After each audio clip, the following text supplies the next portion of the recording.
दोस्तों, स्वागत है आपका हमारे यूट्यूब चैनल में। देखिए, दिल्ली सल्तनत में चर्चा चल रही थी तुगलक वंश की, और तुगलक वंश में जो है हमने पिछले टॉपिक में मोहम्मद बिन तुगलक के बारे में चर्चा की थी, पूरा हो नहीं पाया था। उसके आगे की चर्चा करेंगे, फिर रिवीजन करवा देते हैं फिर से। तो बताइए, मोहम्मद बिन तुगलक का शासनकाल का टाइम क्या है? तो आपको याद रखना है 1325 से 1351 से। क्या नाम था उसके बचपन का? नाम क्या था? जौना खां। क्या नाम था? या मलिक फखरुद्दीन नाम था, ठीक है। और यदि आ जाए, उसने किस नाम से अपना राज्याभिषेक करवाया था? अब्दुल मजाहिद के नाम से जो है उसने अपना राज्याभिषेक करवाया था। कहाँ पे करवाया था? तो बलबन द्वारा बनवाए गए लाल महल में उसने अपना राज्याभिषेक करवाया था। जबकि उसकी उपाधियाँ बहुत सारी है ना, उसे जो है किस किस नाम से जानते हैं? तो हमने आपको बताया है, उसे जो है उलूग खां। और उलूग खां उपाधि किसने दी थी? गयासुद्दीन तुगलक ने, उसके पिता ने दी थी, ठीक है। फिर हमने आपको बताया था उसे जो है धनवानों का क्या कहते हैं? राजकुमार कहते हैं। और किसने कहा था ये? एडवर्ड टॉमस ने कहा था ना। उसे मुद्रा शास्त्री भी कहा जाता है। और उसने मोहम्मद के नाम से क्या उपाधि भी धारण की थी, इसलिए नाम कहलाया मोहम्मद बिन तुगलक। उसे दुनिया का खान भी कहते हैं। और दुनिया का खान कहा गया है? तो राजमुंदरी से प्राप्त एक अभिलेख है, उसमें दुनिया का खान कहा गया है, ठीक है। तो इस तरह उसे कई नामों से जाना जाता है। और कहा जाता है कि दिल्ली सल्तनत में मोहम्मद बिन तुगलक ही ऐसा सुल्तान था जो सबसे ज़्यादा पढ़ा लिखा, विद्वान, कई भाषाओं का ज्ञाता, अरबी, तर्कशास्त्र का विद्वान जो है, तो ज्योतिष, तो हर उसमें जो है वो होशियार था। इसलिए उसे जो है सबसे पढ़ा लिखा सुल्तान भी कहा जाता है, ठीक है। फिर हमने आपको बताया था कि जो है उसने कुछ और उपाधियाँ अपने सिक्कों पर अंकित करवाई थी। कौन कौन सी? जिल्ली अल्लाह की उपाधियाँ अंकित करवाई थी, ठीक है। और इसी मोहम्मद बिन तुगलक के शासनकाल में मोरक्को का एक यात्री आया था, और उसका नाम था इब्न बतूता। और इसी इब्न बतूता ने जो है एक पुस्तक लिखी थी अरबी भाषा में, जिसका नाम है रेला। और हमने ये भी बताया था कि मोहम्मद बिन तुगलक ने जो है इब्न बतूता को क्या बनाया था? दिल्ली का काजी बनाया था, ठीक है।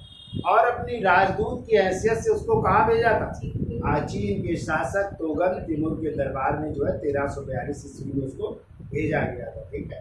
फिर हमने आपको बताया था एक इतिहासकार है जियाउद्दीन बर्मी ने जो है मोहम्मद बिन तुगलक की 5 योजनाओं का उल्लेख किया है। और लेकिन वो योजनाएं तो अच्छी थी, लेकिन सभी जो है विफल रही। इसीलिए उसे पागल बादशाह भी कहा जाता है। और ये पागल बादशाह के बाद उसे किसने दी? एल्फिंस्टन महोदय ने दी। तो कौन सी उसकी 5 योजनाएं थी, उसकी चर्चा हम पिछले टॉपिक में हमने की थी। तो एक तो थी दोआब में कर वृत्त। तो हमने बताया था दोआब जो है गंगा यमुना का उपजाऊ भूमि था, अच्छी पैदावार होती थी, वहाँ पे किसान भी खुशहाल थे। तो उसने क्या किया? 5 से 10% वहाँ पे बढ़ोतरी कर दी। तो जिस साल बढ़ोतरी थी उसी साल वहाँ पे क्या पड़ गया? अकाल पड़ गया, प्लेग की महामारी फैल गई। इस कारण जो है लोगों ने टैक्स तो नहीं दे पाए। इसी से जो है लोग मजबूर हो गए, उनके पास खाने के लिए कुछ नहीं था।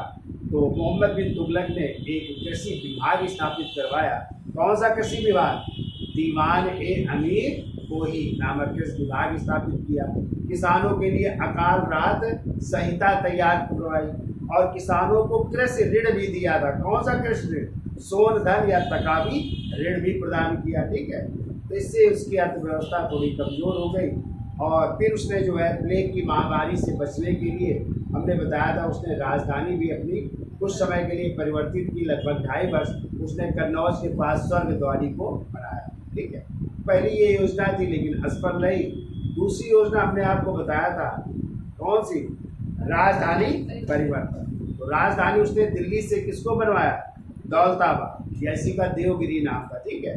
तो इतिहासकारों ने लिखा है कि चूंकि राजधानी परिवर्तन का कारण था, चूंकि आक्रमण चारों तरफ से हो रहे थे और तुगलकाबाद एक केंद्र में था, इस कारण जो है उन्होंने राजधानी परिवर्तित की। लेकिन कुछ इतिहासकार लिखते हैं कि वो दिल्ली की जनता को दंड देना चाहता था। चूंकि दिल्ली की जनता गाली लिख कर उसके महल में फेंका करते थे, इसलिए दिल्ली की जनता को दंड देने के लिए उसने क्या करवाया? राजधानी परिवर्तन, ठीक है।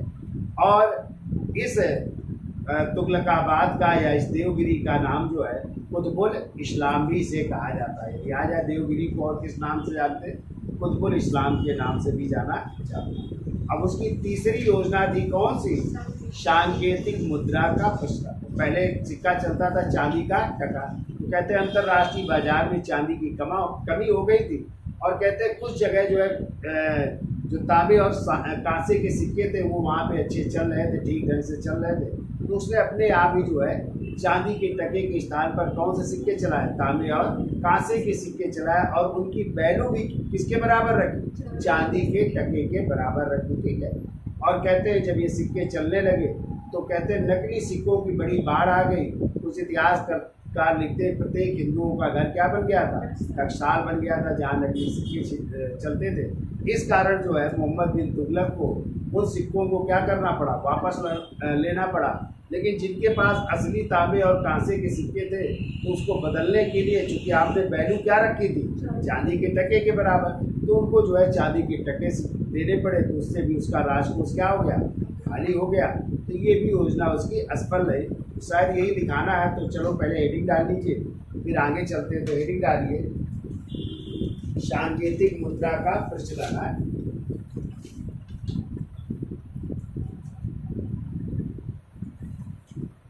सांकेतिक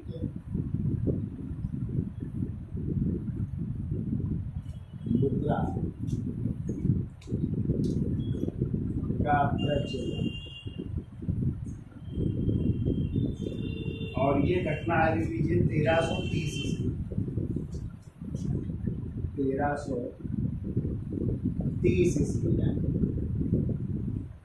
तो लिखो, सांकेतिक मुद्रा का अर्थ है, सांकेतिक मुद्रा का अर्थ है चांदी के टके के स्थान पर, चांदी के टके के स्थान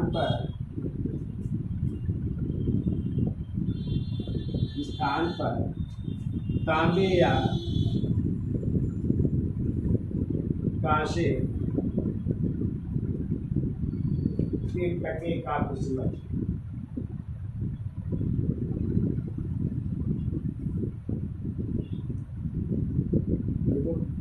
सांकेतिक मुद्रा का अर्थ है चांदी के टके के स्थान पर तांबे या कांसे के टके का प्रचलन, और कांसे के टके का मूल्य, और कांसे या तांबे के टके का मूल्य, तांबे के टके का मूल्य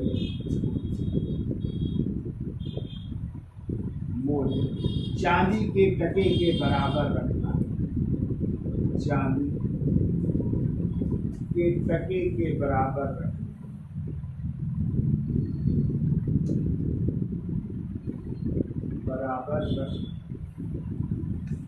ठीक है, याद हो जाएगा। यानी चांदी के टके के स्थान पर तांबे या कांसे के टके का प्रचलन, और कांसे या तांबे का जो टका चलाया उसकी वैल्यू किसके बराबर रखी, चांदी के टके के बराबर रखी। ठीक है। देखो, सुल्तान को अधिक विशाल सेना रखने के लिए, सुल्तान को अधिक विशाल सेना रखने के लिए, विशाल सेना रखने के लिए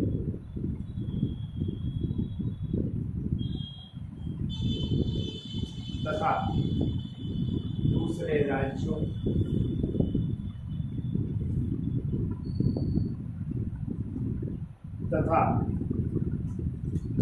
राज्यों को जीतने, दूसरे राज्यों को जीतने तथा उदारता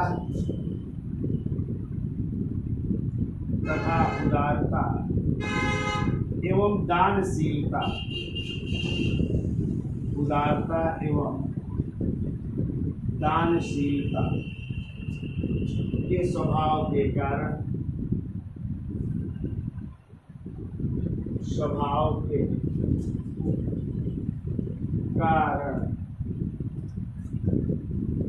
उदारता एवं दानशीलता के स्वभाव के कारण उसका राजकोष रिक्त हो गया, उसका राजकोष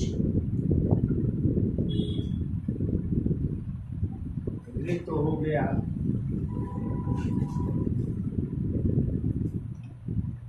अतः उसने तांबे व कांसे के सिक्के जारी किए,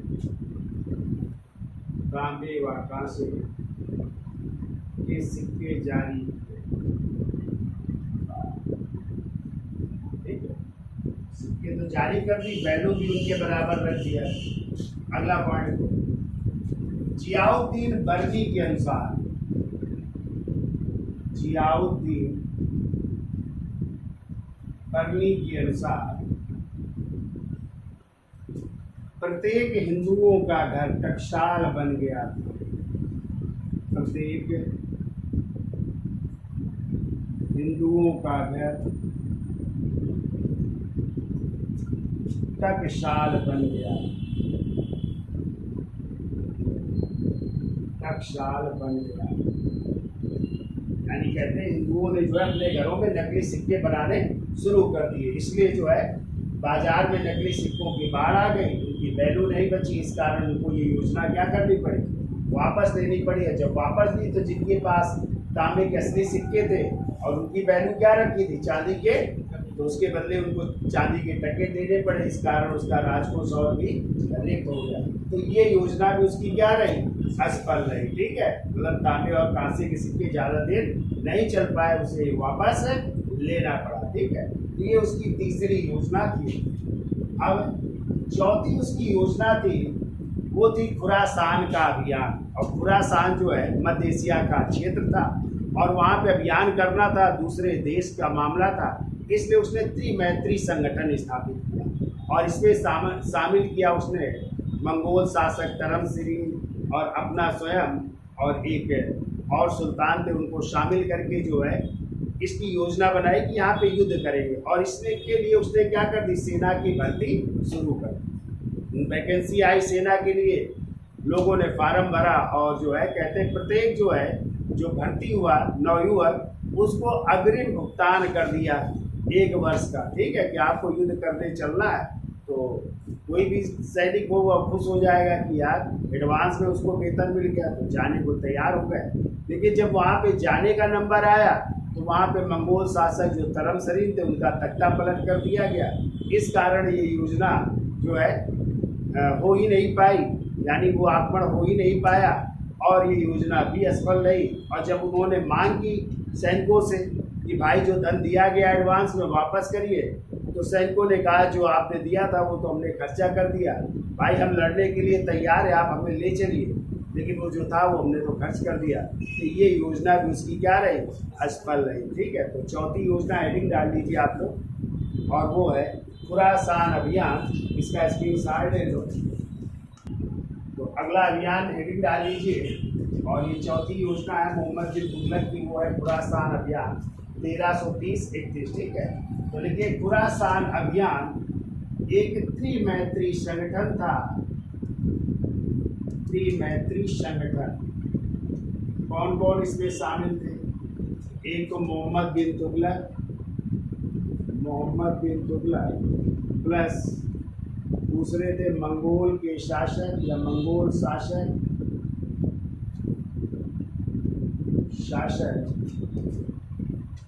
तरमशरीन थे,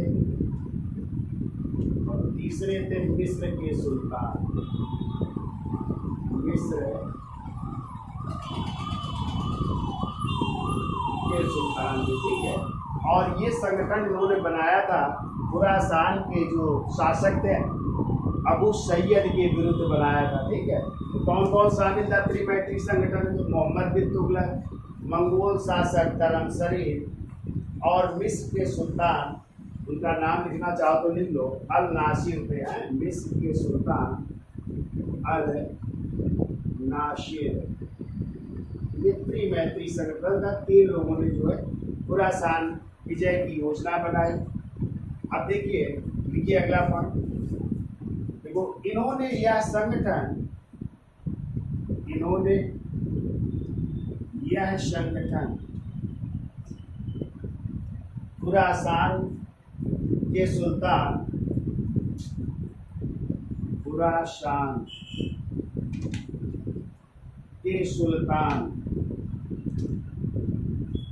अबू सैयद के विरुद्ध अबू सैयद के विरुद्ध बनाया।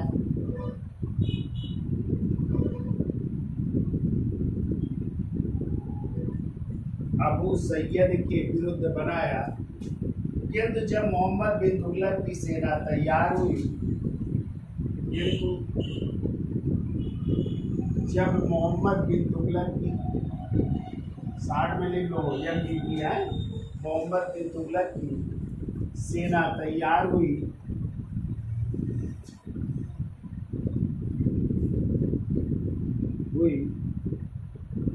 तब ट्रांस आशियाना में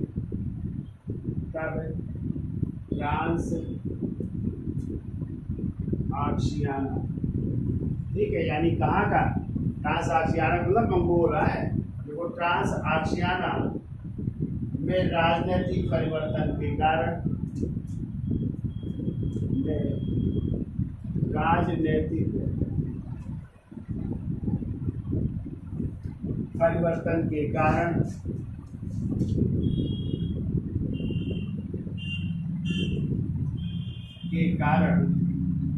मंगोल शासक तरम शरीर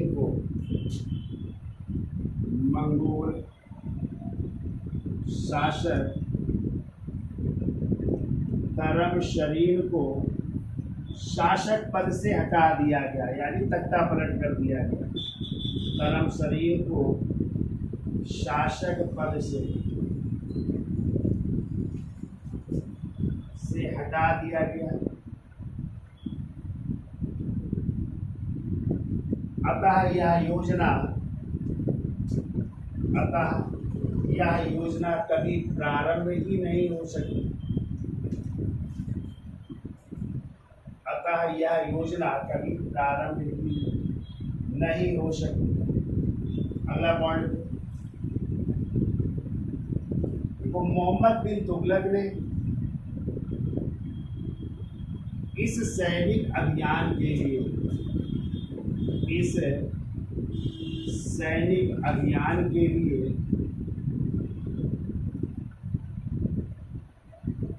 3,70,000 सैनिकों की भर्ती की। 3,70,000 सैनिकों की भर्ती की।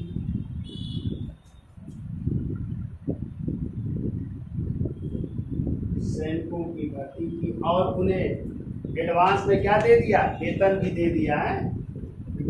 3,70,000 सैनिकों की भर्ती की और उन्हें एक वर्ष का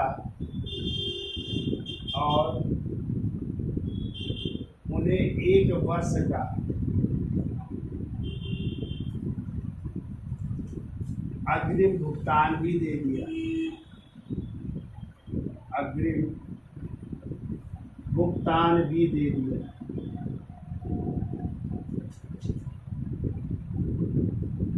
तो सैनिकों को वेतन भी दे दिया था 1 वर्ष का कि अभियान में चलना है, और 3,70,000 सैनिकों की भर्ती, काफ़ी संख्या में भर्ती करनी। इससे भी उसका खजाना क्या हो गया, खाली हो गया।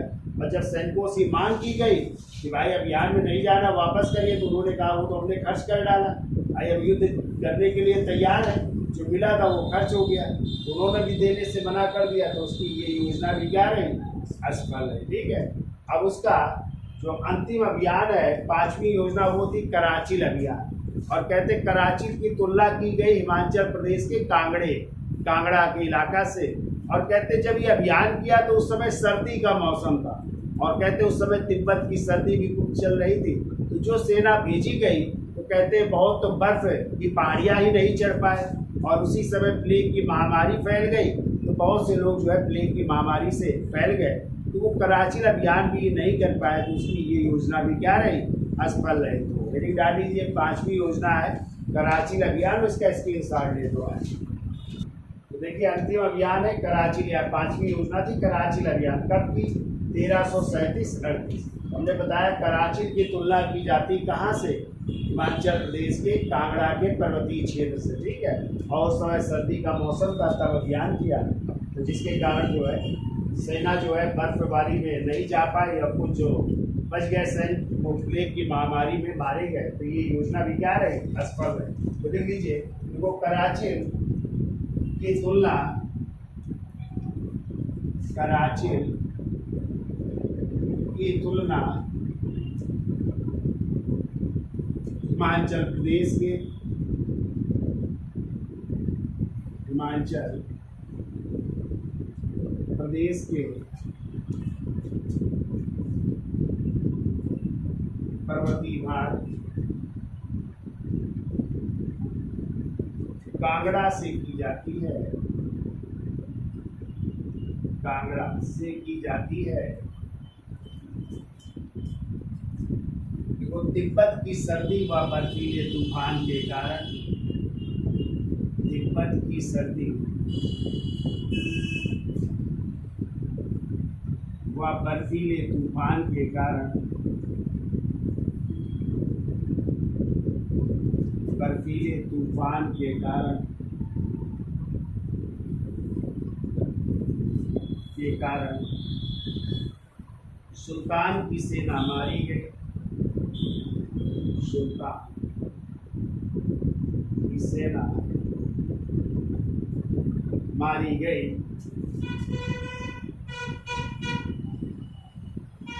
और जो सैनिक इस प्राकृतिक आपदा से बच गए, और जो सैनिक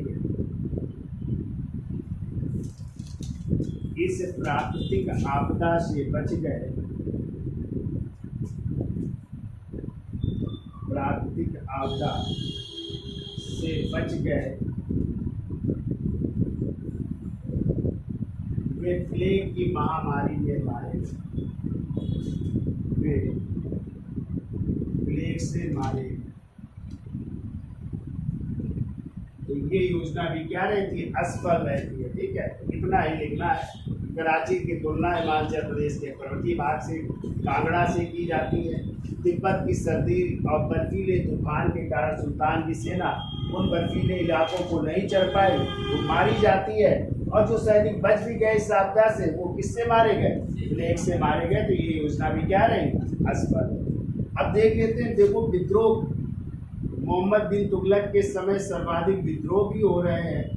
तो विद्रोह कितने हुए और किसने किसने किया, कौन से राज्य इसके समय स्वतंत्र होंगे? तो आप लोगों ने विजयनगर साम्राज्य का नाम सुना है, जिसकी स्थापना 1336 में हरिहर बुक्का ने की थी। पूछा जाता है विजयनगर साम्राज्य की स्थापना किस दिल्ली सल्तनत के सुल्तान के समय स्वतंत्र हुआ था? तो इसी मोहम्मद बिन तुगलक के समय। ऐसे बहमनी साम्राज्य भी इसी समय स्वतंत्र हुआ था 1347 ईस्वी में। अलाउद्दीन हसन बहमन शाह ने जो है बहमनी साम्राज्य की स्थापना की। तो देख लेते हैं कौन कौन से विद्रोह हुए, उनकी चर्चा कर लेते। तो पहले तो लिखिए कुल विद्रोह कितने हुए हैं। देखो कुल विद्रोह हुए 34 इसके समय है। लिखिए कुल विद्रोह हुए हैं मोहम्मद बिन तुगलक के समय 34 विद्रोह हुए हैं, ठीक है। सर्वाधिक विद्रोह हुए हैं दक्षिण भारत में, सर्वाधिक है विद्रोह दक्षिण भारत में हुए और 27 विद्रोह हुए, ठीक है, दक्षिण भारत में। फिर तो पहला विद्रोह हुआ है 1326 में, बहाउद्दीन गुरसफ ने किया। बहाउद्दीन गुरसफ द्वारा किया गया। फिर लो अंतिम विद्रोह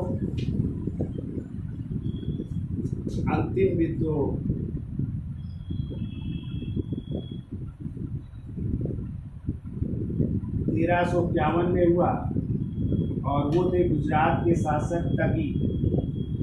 गुजरात के शासक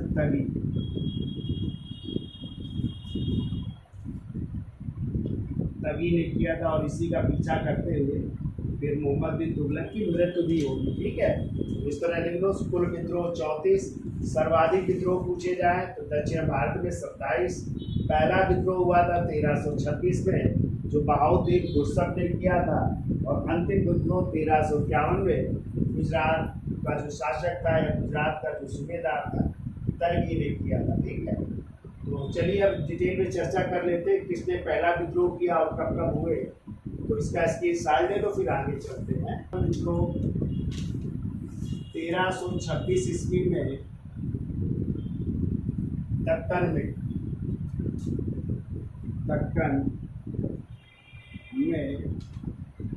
गुलबर्गा के सूबेदार बहाउद्दीन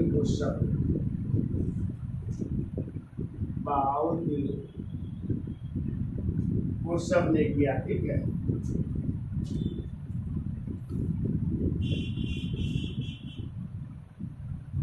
परंतु इस विद्रोह का क्या कर दिया गया, दमन कर दिया है। बहाउद्दीन खुर्रम ने किया परंतु इसका जो है दमन किया गया। ठीक है, अब जब दमन किया गया तो ये जो है भाग करके इसने शरण ली थी वारंगल के शासक प्रतापरुद्र द्वितीय किया। ठीक है, तो उस पर आक्रमण किया गया और वहीं से उसके दो संबंधी प्राप्त हुए, हरिहर और बुक्का, यहीं से प्राप्त होंगे। ठीक है, और उनको पहले दिल्ली लाया गया और दिल्ली ला करके इनको जो है इस्लाम धर्म स्वीकार करवाया गया। ठीक है, जब हम विजयनगर पढ़ाएंगे तो चर्चा करेंगे। इनको क्या बनाया गया, इस्लाम धर्म। फिर इन्होंने इस्लाम धर्म से पुनः शुद्धिकरण कराया गया, तब फिर हिंदू धर्म परिवर्तन किया। तो अभी ये लोग क्या करेंगे, इस्लाम धर्म स्वीकार करेंगे। तो अगला पॉइंट लिखिए, देखो बहाउद्दीन खुर्रम को शरण देने वाले, बहाउद्दीन खुर्रम को शरण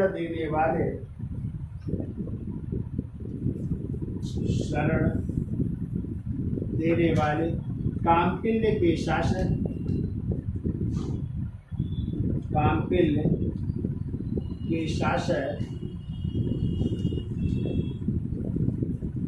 प्रताप रुद्रदेव द्वितीय,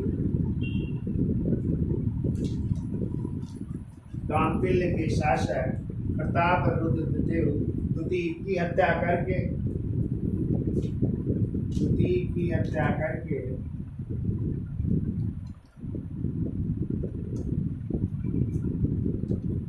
उसके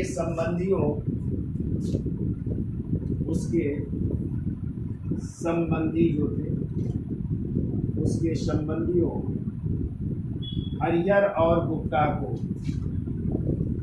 हरिहर एवं बुक्का को दिल्ली लाकर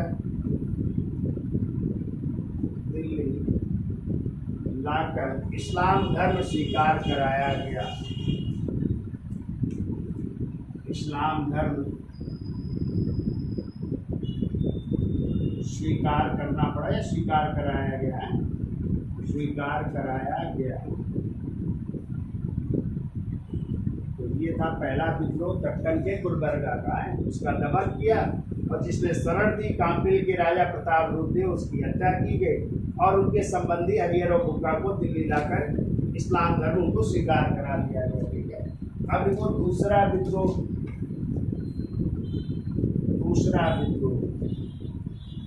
देखिए, दूसरा विद्रोह हो रहा है 1327-28 में।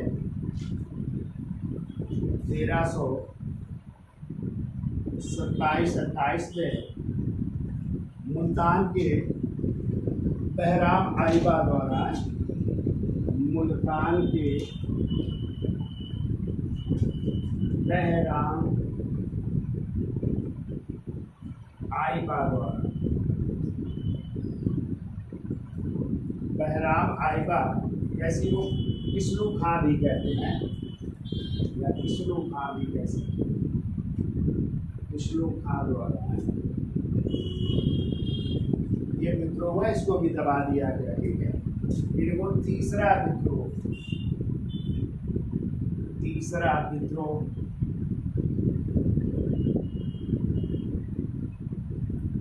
1334 में मदुरा, मदुराई सुना है, मदुरा के पांड्य शासक एहसान शाह, मदुरा के पांड्य शासक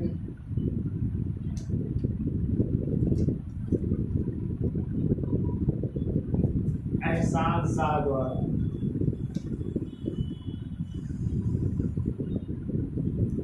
इन्होंने विद्रोह किया, तीसरा विद्रोह, फिर वो चौथा विद्रोह, चौथा विद्रोह 1335 में, 1335 में तेलंगाना या वारंगल के शासक, तेलंगाना या वारंगल के शासक कन्हैया लाल द्वारा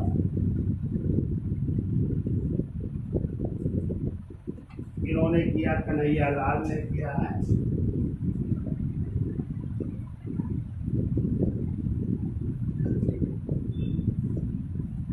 कहते हैं कि जब इन्होंने विद्रोह किया था तभी भेजा गया था किसको, हरिहर और गुप्ता को। तो हरिहर और गुप्ता जिन्होंने मुस्लिम धर्म स्वीकार करवा लिया, तो जब गए तो फिर जो है स्वामी विद्यारण, माधव विद्यारण और जो है उस समय संगेरी तीर्थ के महान विद्यातीर्थ, उन्होंने इनको समझाया और पुनः शुद्धिकरण करवाया। तो इन्होंने फिर इस्लाम धर्म छोड़ करके कौन सा धर्म अपना लिया, हिंदू धर्म अपना लिया। और यही फिर 1336 में किसकी स्थापना करेंगे, विजयनगर साम्राज्य की स्थापना करेंगे। तो लिख लो अगला पॉइंट, देखो तो 1336 ईस्वी में,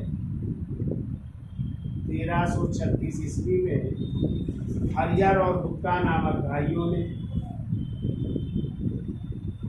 हरिहर व गुप्ता नामक भाइयों ने विजयनगर की स्थापना की, विजयनगर की स्थापना की। विजयनगर स्थापना कर रहे हैं, इन्हीं मोहम्मद बिन तुगलक के शासनकाल है।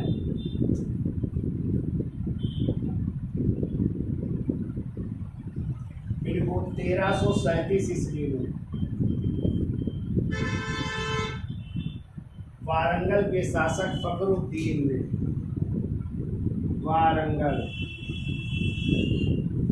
के शासक फखरुद्दीन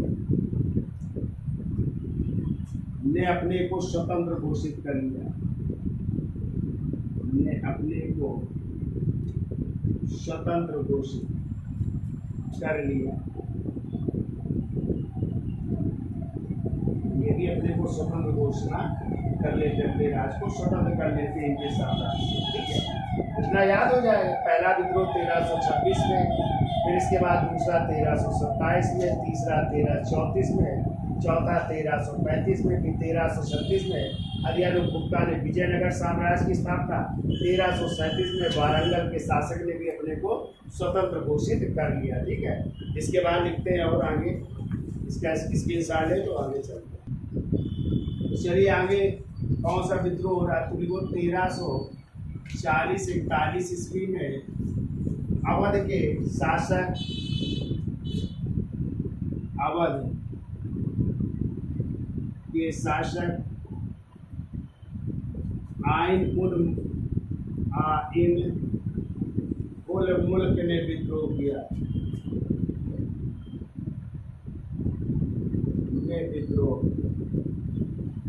विद्रोह तो कर रहे हैं लेकिन ये विद्रोह को दबा दिया जा रहा है। ठीक है, इस विद्रोह को दबा दिया गया है। पुस्तक लिख लो इनकी, इंसा ए मेहरू इनकी पुस्तक है। देखो पुस्तक का नाम है इनकी इंसा ए मेहरू,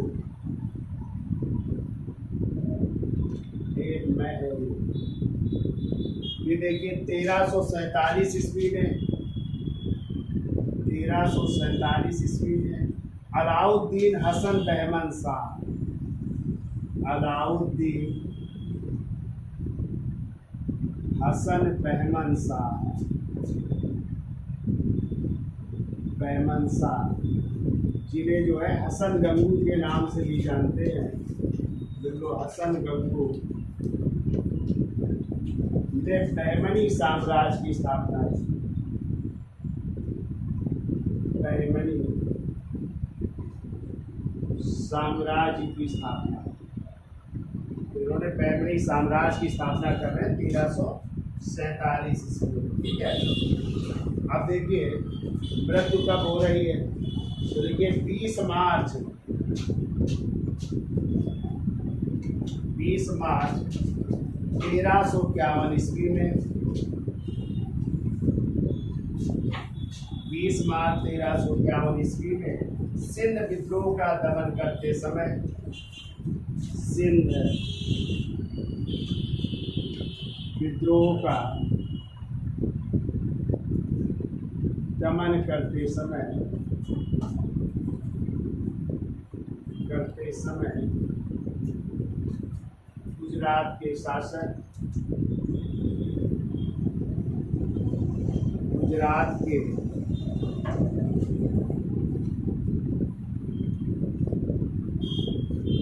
शासक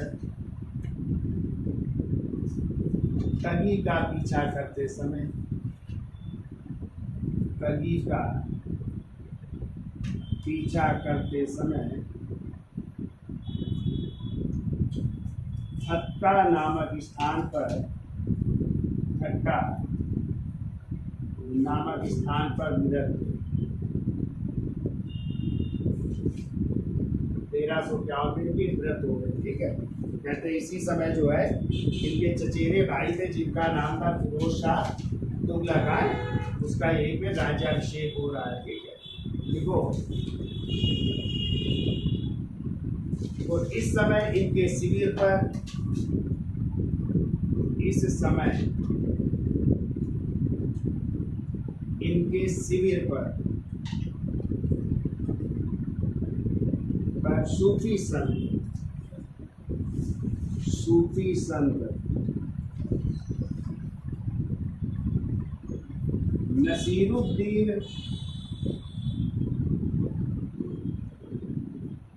चिराग ए देहलवी, नसीरुद्दीन चिराग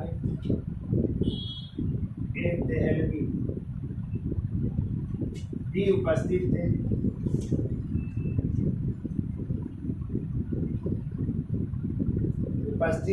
अतः इन्होंने फिरोज शाह तुगलक का ठट्टा में ही पहला राज्याभिषेक किया।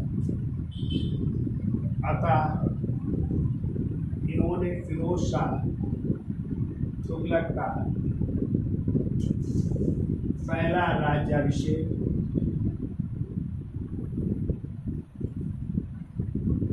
ठट्टा में किया, यानी कहते हैं बहुत अहम रोल था नसीरुद्दीन चिरागे देहलवी का इसको उत्तराधिकारी घोषित करने में, फिरोज शाह तुगलक को। ठीक है, तो इन्हीं के कहने पर जो है फिरोज शाह तुगलक का राज्याभिषेक कहाँ पे हो रहा है, ठट्टा।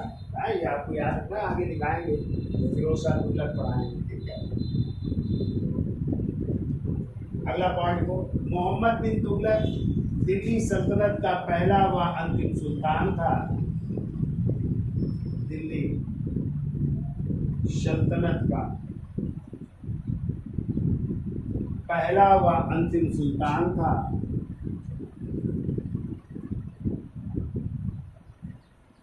पहला व अंतिम सुल्तान था जिसने बड़ी संख्या में हिंदू, जिसने बड़ी संख्या में हिंदू अधिकारियों की नियुक्ति की, या हिंदुओं की नियुक्ति की है। बहुत हिंदुओं को नियुक्त करता है, बहुत इसके अधिकारी हिंदू हैं, हिंदुओं की नियुक्ति की, जिसमें एक हिंदू वजीर साई राम या श्री राम था। साई राम या श्री राम, ये हिंदू थे। ऐसे लिख लो।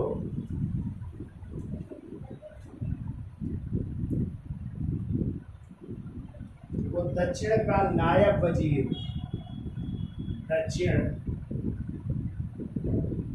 का नायब वजीर, उसका नाम था धारा था। तो दक्षिण में धारा नायब वजीर थे, ठीक है। फिर वो सेहवान का सूबेदार, सेहवान का सूबेदार रतन नामक हिंदू था। रतन थे ये, सेहवान के सूबेदार थे रतन।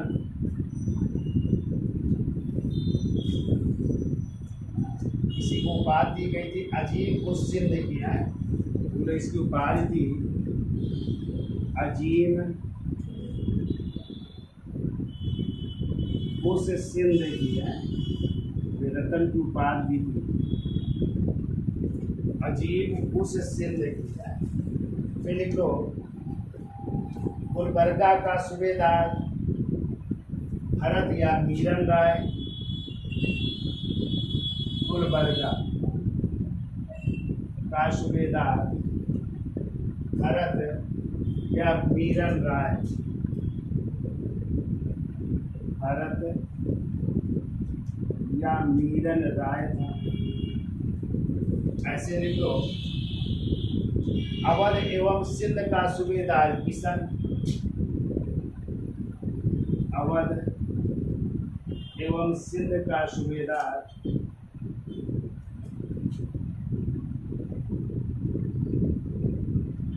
किशन थे। बहुत सारे हिंदुओं को अच्छे अच्छे पद प्रदान किए थे। तो इसका इसकी सार ले लो, फिर आगे चलते हैं। अगला लिखिए सुल्तान ने, यानी मोहम्मद बिन तुगलक ने, वो सुल्तान ने 200 ग्रेन के वजन के बराबर 200 ग्रेन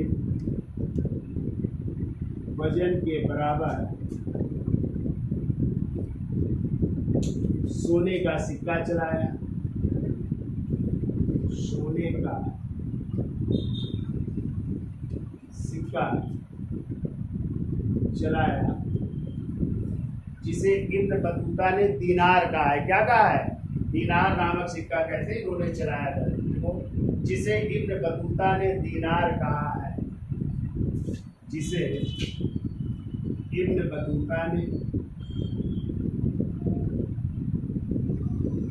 दीनार कहा है, यानी सोने के सिक्के को इब्न बतूता ने दीनार कहा है। ये भी याद रखिएगा, दीनार कहा है। देखो इसके अलावा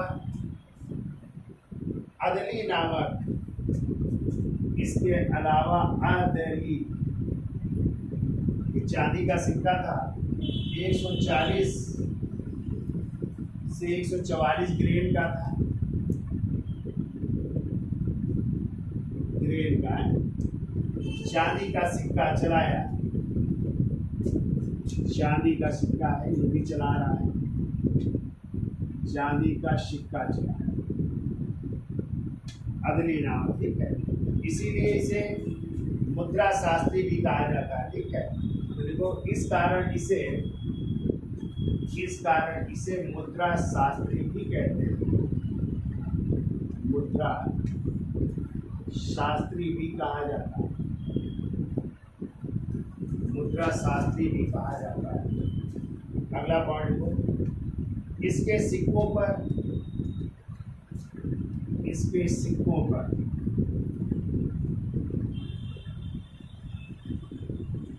तख्तगाह ए दिल्ली, तख्तगाह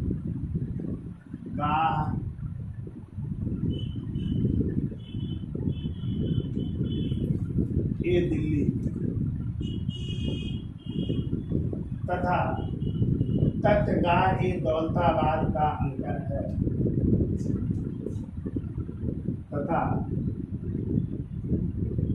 तख्तगाह ए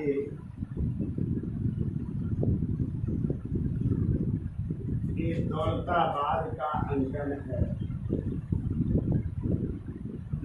क्योंकि राजधानी दिल्ली रही और दिल्ली से क्या रही, दौलताबाद रही, तो दोनों का अंकन है सिक्कों पर है। तख्तगाहे दिल्ली और तख्तगाहे दौलताबाद का अंकन है। देखो एडवर्ड टॉमस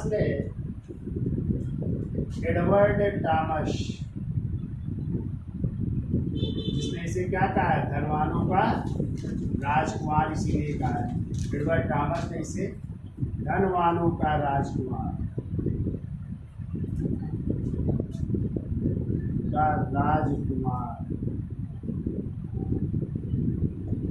या इंग्लिश में लिख लो प्रिंस ऑफ मॉनियर्स है, प्रिंस ऑफ मॉनियर्स इंग्लिश में कहते हैं।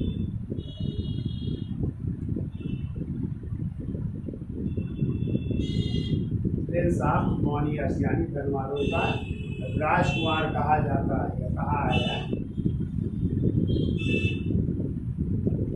अगला पॉइंट को, मोहम्मद बिन तुगलक ने बिगदान नामक एक दूत को, बिगदान नामक एक दूत को बगदाद के शासक के यहाँ, बगदाद के शासक, और उनका नाम था या इराक के शासक अबू सईद के पास, बगदाद या इराक भी लिख सकते हैं, अबू सईद के पास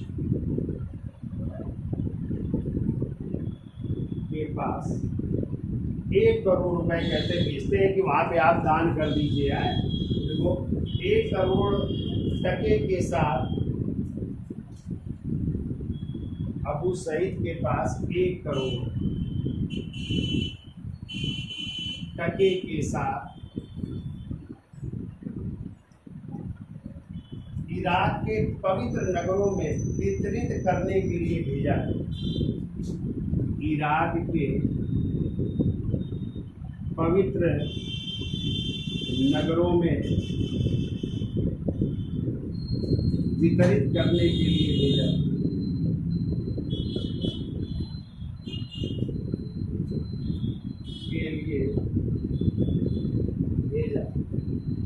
बांट दीजिए जाकर के वहाँ पे लोगों को 1 करोड़ रुपए, ठीक है। अगला पॉइंट, मोहम्मद बिन तुगलक ने अब्बासी खलीफा, अब्बासी चूंकि ईरान में ही शासन कर रहे थे खलीफा, अब्बासी खलीफा, और उन खलीफा का नाम था मुस्तकी बिल्लाह, मुस्तकी बिल्लाह। देखो अब्बासी खलीफा मुस्तकी बिल्लाह अल हकीम द्वितीय से स्वीकृत प्राप्त किया। अल हकीम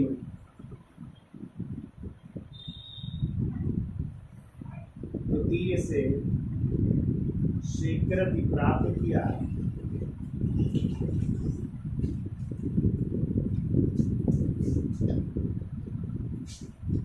स्वीकृत प्राप्त किया और अपने सिक्कों पर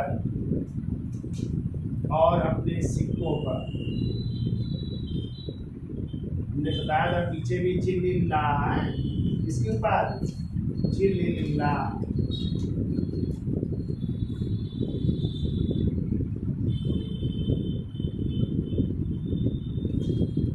जिल्लिल्लाह का मतलब होता है सुल्तान ईश्वर की छाया है, सुल्तान ईश्वर की छाया है, छाया शब्द अंकित करवाया, शब्द अंकित करवाया, सलाह देंगे।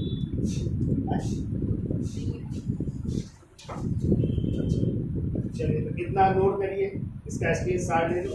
कौन सी सिक्कों पर जिल्ली अल्लाह की जो है उपाधि अंकित करवाई है?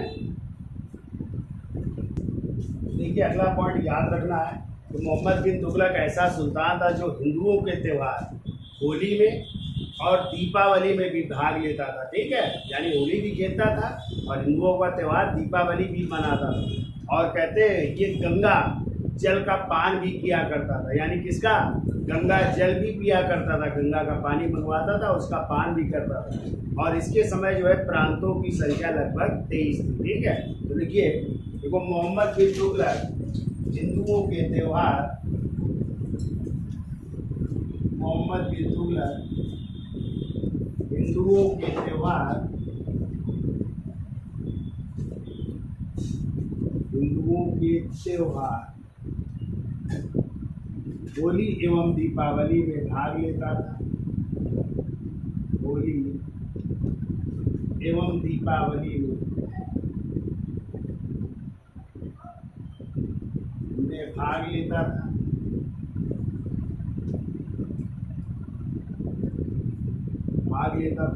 और कहते हैं यही सुल्तान है जिसने सती प्रथा को भी रोकने का प्रयास किया था। जो सती प्रथा प्रचलित थी उसको प्रयास किया था लेकिन सफल नहीं हुआ था। तो देखो हिंदुओं के त्यौहार होली व दीपावली में भाग लेता था और गंगा जल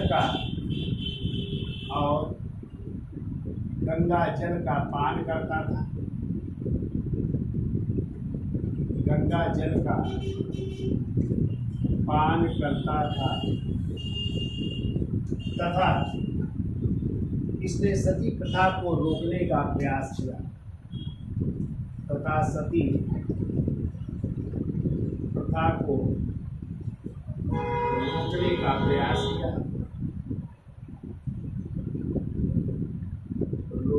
प्रयास किया, तो सती प्रथा पे भी जो है रोकने का प्रयास किया था। देखो इसके समय प्रांतों की संख्या 23 थी।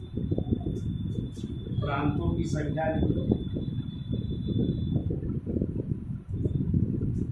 प्रांतों की संख्या 23 प्रांत हुआ करते थे। देखो मोहम्मद बिन तुगलक ने जैन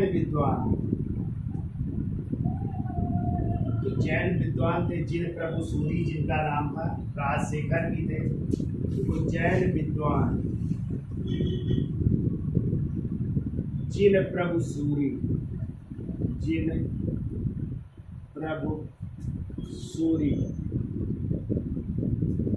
एवं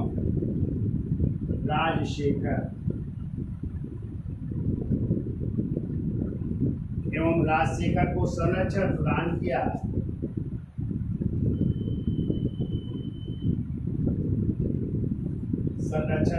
किया। और जिन प्रभु सूरी को 1000 गाय प्रदान की।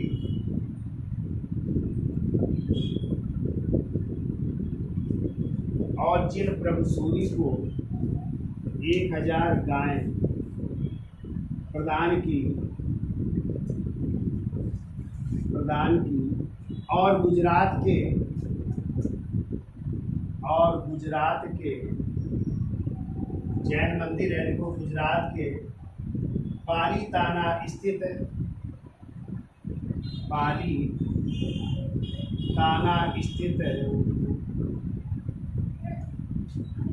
शत्रुंजय मंदिर एवं गिरनार मंदिर भी गया है। शत्रुंजय मंदिर एवं गिरनार, जूनागढ़ या गिरनार भी कहते हैं, गिरनार मंदिर भी गया।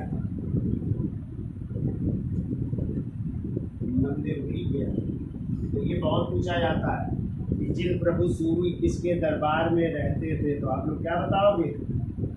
मोहम्मद बिन तुगलक। जैसे हरिभद्र सूरी जब पढ़ेंगे तो वो अकबर के दरबार में थे। ठीक है, तो जैन वो भी गए थे। ठीक है, यहाँ पे जिन प्रभु सूरी है वो भी याद रखिए। अगला पॉइंट, मोहम्मद बिन तुगलक ने देखो अपनी राजधानी एक नई बनाया था। जैसे गयासुद्दीन तुगलक ने हमें बताया था तुगलकाबाद नाम से नगर बसाया था, अपनी राजधानी बनाई थी। वैसे मोहम्मद बिन तुगलक ने भी जहांपनाह नगर, इसकी जहांपनाह नगर की स्थापना कर उसे अपनी राजधानी बनाया था। तो देखो मोहम्मद बिन तुगलक ने दिल्ली में जहांपनाह नगर की स्थापना कर दिल्ली में जहां पना नगर की स्थापना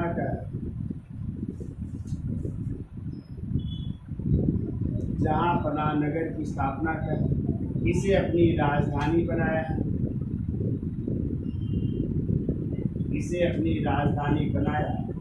और एक किला बनाया था, आदिलाबाद का किला है।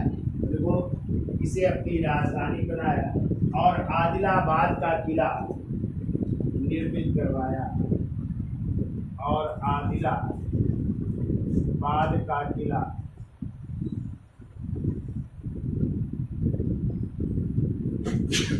तो आदिलाबाद का किला भी बनवा रहा है। ठीक है, अगला पॉइंट को मोहम्मद बिन तुगलक